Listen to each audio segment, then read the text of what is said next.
Assalamualaikum warahmatullahi wabarakatuh. Selamat sore semuanya. Perkenalkan, nama saya Aulia Nur Aini, NIM saya 2210105345. Yang terhormat untuk Bapak dosen manajemen dana bank, Bapak Dede Hendra SEM, yang terhormat untuk teman saya. Di sini saya akan mempresentasikan analisis manajemen dana bank, studi kasus hasil keuangan PT Bank CIMB Niaga Tbk. Langsung saja. Pertama, latar belakangnya. Perbank memiliki peran penting sebagai lembaga intermediasi yang menghimpun dana dari masyarakat yang menyalurkan kembali dalam bentuk kredit.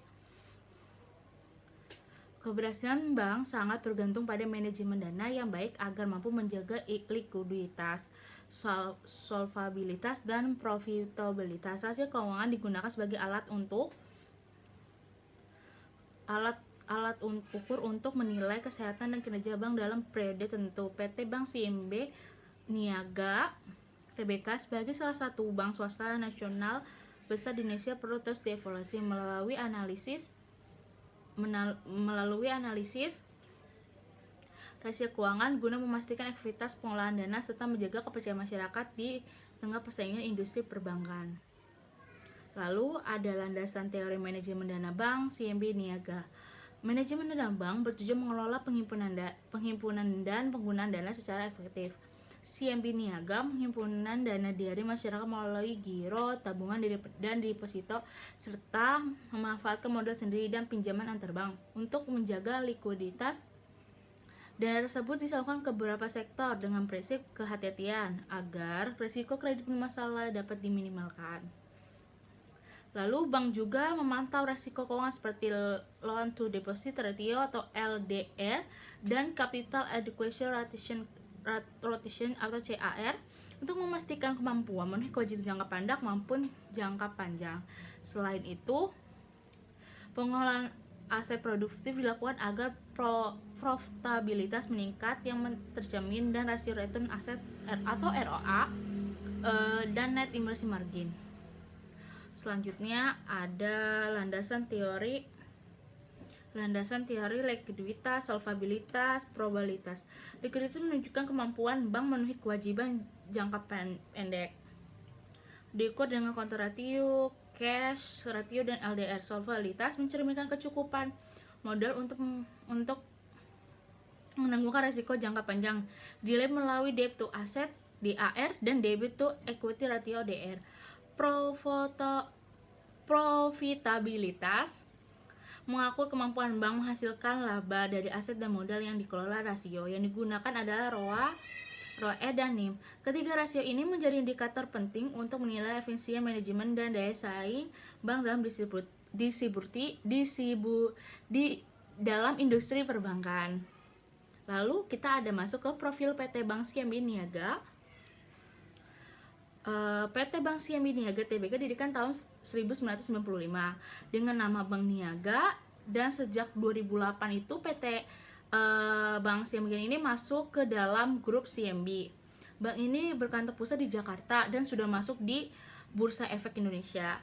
Lalu CIMB Niaga menyediakan layanan perbankan, retail, korporasi, UKM syariah, TDC, serta digital banking. Sebagai salah satu bank swasta nasional terbesar, CIMB Niaga berpenting dalam mendukung perekonomian Indonesia. Bank CIMB itu juga punya visi ya. Yang pertama itu visinya menjadi perusahaan ASEAN yang terkemuka. Yang kedua, untuk misinya sendiri itu menyediakan layanan perbankan universitas secara terpadu dengan kinerja unggul di kawasan ASEAN.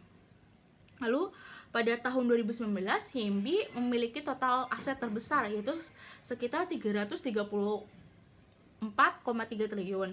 Dan ekuitasnya itu juga lumayan ya, 49,3 triliun. Menunjukkan posisi keuangan yang sangat kuat dan stabil. Lalu kita masuk ke rasio likuiditas, solvabilitas, dan profitabilitas. Untuk rasio likuiditas itu rasionya tuh ada current ratio. Di tahun 2002 dia 117,32, di 2023 dia 117,30, Lalu rasio di kas rasio 2002 ada 12,26, 2023 8,59%. Lalu long to deposit LDR 2022 70,16, 2023 dia 70,64. Lalu untuk analisis sendiri, stabil di atas 100%, aset lebih besar dari kewajiban atau likuiditas aman. Turun menunjukkan kas dialihkan ke kredit biar produktif. Lalu sedikit naik, fungsinya itu untuk intermediasi meningkat. Lalu kita pindah ke rasio solvabilitas. Untuk rasionya ada dua, ada debit to asset, debit to equity. Untuk debit to asset itu 2002 dia kena di angka 85,21%, 2023 85,24%. Untuk 2022 yang debit to equity tuh dia 57,44%. Terus 2023 dia 577,8%. Analisisnya stabil, mayoritas aset dibiayai utang umum. Terus kalau untuk yang kedua itu tinggi tapi konsisten menunjukkan keteranggunan pada dana pihak ketiga. Lalu ada rasio portabilitas, yaitu rasio ada 3, return on asset, return on equity, dan net interest green. Untuk 2002 ada 1,6%, 11,24%, terus ada 5,63%, 2023 ya 1,94%, 13,11%, 5,69%. Untuk analisis sendiri, efisiensi aset meningkatkan laba lebih optimal, modal dikelola lebih baik, keuntungan bagi pemegang sahamnya naik juga. Lalu yang terakhir ada belum terakhir maaf. Ada analisis keseluruhan likuiditas, solvabilitas, dan portabilitas 2022-2023. Berdasarkan hasil analisis risiko keuangan dapat disimpulkan bahwa PT Bank CMB Niaga Tbk menunjukkan kinerja keuangan yang sehat dan stabil selama periode 2002 sampai 2023. Di likuiditas, rasio volume dan kas menunjukkan kemampuan bank yang memiliki kewajiban jangka pendek tetap terjaga meskipun kas ratio menurun. Hal ini menunjukkan strategis bank dalam mengoptimalkan dana dan penyaluran kredit. LDR yang meningkat juga menandakan fungsi intermediasi berjalan dengan baik. Lalu dua, ada solvabilitas, rasio DAR dan DER berada pada tingkat yang tinggi namun konsisten, mencerminkan struktur pendanaan yang umum dalam industri perbankan. Bank mampu menjaga profesi utang terhadap aset atau ekuitas secara stabil, yang menunjukkan ketahanan modal dalam menghadapi risiko jangka panjang. Lalu yang terakhir ada profitabilitas, yang dimana peningkatan ROA dan NIM menunjukkan bahwa si Niaga berhasil mengolah aset dan modal secara efisien untuk menghasilkan laba. Hal ini mencerminkan efektivitas manajemen dan daya saing bank dalam industri perbankan internasional maupun nasional. Lalu kesimpulannya, Bank CIMB Niaga Tbk menunjukkan dari 2022 sampai 2023 mereka konsisten dan likuiditas tetap aman, soliditas konsisten meski rasio utangnya tinggi dan profitabilitas meningkat melalui efisien aset serta modal secara keseluruhan. Manajemen dana berjalan efektif dengan prospek usaha yang pasti. Terima kasih, mohon maaf apabila ada kesalahan. Wassalamualaikum warahmatullahi wabarakatuh.